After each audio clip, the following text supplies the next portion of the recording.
Oakwood Ridge was the kind of neighborhood that looked calm at first glance. The homes were uniform in style, the grass trimmed short, and the streets swept so clean they looked almost staged. But beneath the neat surface, the homeowners association thrived on control, and for those unlucky enough to get in its sights, life became unbearable. When I first moved into Oakwood Ridge, I thought I had found peace. My house wasn't the largest, but it was mine.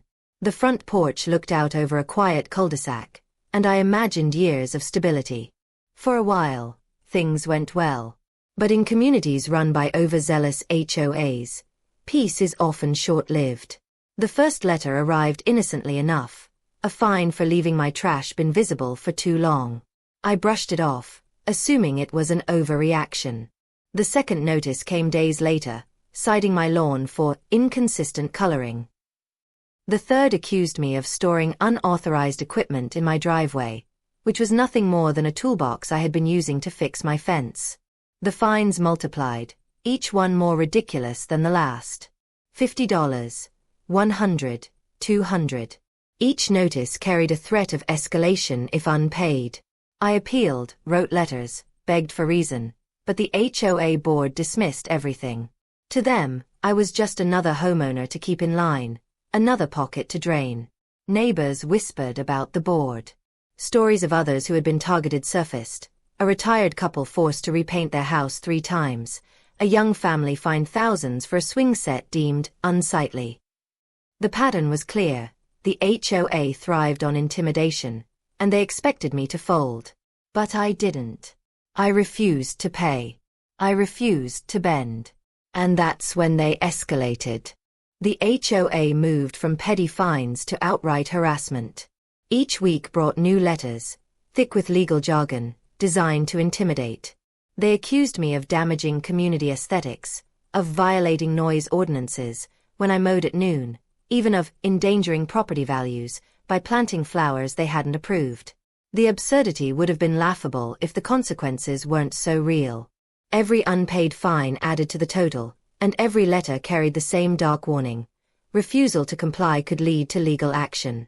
I watched as board members patrolled the neighborhood, clipboards in hand, their eyes lingering on my house with smug satisfaction. They wanted to break me. I could feel it. The harassment spilled into daily life. Anonymous complaints flooded the HOA office, clearly fabricated but always pinned on me. They accused me of parking illegally, of hosting unpermitted gatherings, of disturbing the peace. Each false report added to their case file, building a mountain of supposed violations. I felt the walls closing in. Friends warned me to be careful. They had seen it happen before. Homeowners who resisted were eventually buried under fines until foreclosure became inevitable. The HOA thrived on fear, and most people paid up long before things reached that stage. But I wasn't most people. I was stubborn. I had worked too hard for my home to let it be stolen by bureaucratic bullies. Still, my refusal to pay meant the fines piled higher. Thousands became tens of thousands, until the sum was absurd, a figure no reasonable person could justify. And then, one morning, the letter came. It was thicker than the rest, stamped with legal insignia. Inside was the notice I had dreaded but half expected. The HOA was moving to foreclose on my property. They weren't just fining me anymore. They were coming for my house. The foreclosure notice hit me like a tidal wave. According to the HOA, I now owed over $50,000 in fines, interest, and legal fees. They claimed the total justified seizing my home. I sat at my kitchen table, papers spread around me, every line dripping with arrogance. The board believed they had won. After all, most homeowners, crushed by the weight of debt, surrendered their keys quietly. It was their tried and true method: harass, fine, escalate, foreclose. But as I read the documents carefully, something felt off. I noticed inconsistencies. Some fines were duplicated, listed twice under different categories. Others cited bylaws that didn't even exist. Entire sections of the foreclosure notice seemed copied and pasted from unrelated cases. The more I studied, the clearer it became. The HOA had gotten sloppy. Their arrogance had blinded them. They were so sure I would fold that they hadn't bothered to ensure their paperwork was airtight. Still, fighting them wouldn't be easy. They had lawyers on retainer, people paid to intimidate and overwhelm. I was just one homeowner with a mortgage and a stubborn streak. But stubbornness can be powerful. I began researching, combing through the HOA's governing documents, local property laws, and state statutes. What I found both shocked and inspired me. Buried deep in the legal language was a clause, a loophole. It limited the HOA's ability to foreclose if certain procedural steps weren't followed. And in their rush to seize my house, the HOA had skipped those very steps. I had found their Achilles heel. For weeks, I became a student of the law. Late nights were spent hunched over papers, highlighter in hand, dissecting every bylaw, every statute, every precedent I could find. My kitchen looked like a lawyer's office, stacks of documents towering around me. The loophole was simple in concept but devastating in effect. Before an HOA could foreclose, it was required to follow a strict timeline of notices, hearings, and certified warnings. Any deviation made the foreclosure invalid. And the board had deviated. Repeatedly. They had skipped hearings, issued fines without proper documentation, and failed to send certified letters for several major violations. The very foundation of their case was rotten. Armed with this knowledge, I began preparing my defense. I documented everything. The dates of letters, the inconsistencies in their claims, the duplicate fines. I gathered witness statements from neighbors who had seen the harassment firsthand. Every piece of evidence built my case stronger. The board, meanwhile, grew bolder. They sent smug notices announcing their inevitable victory.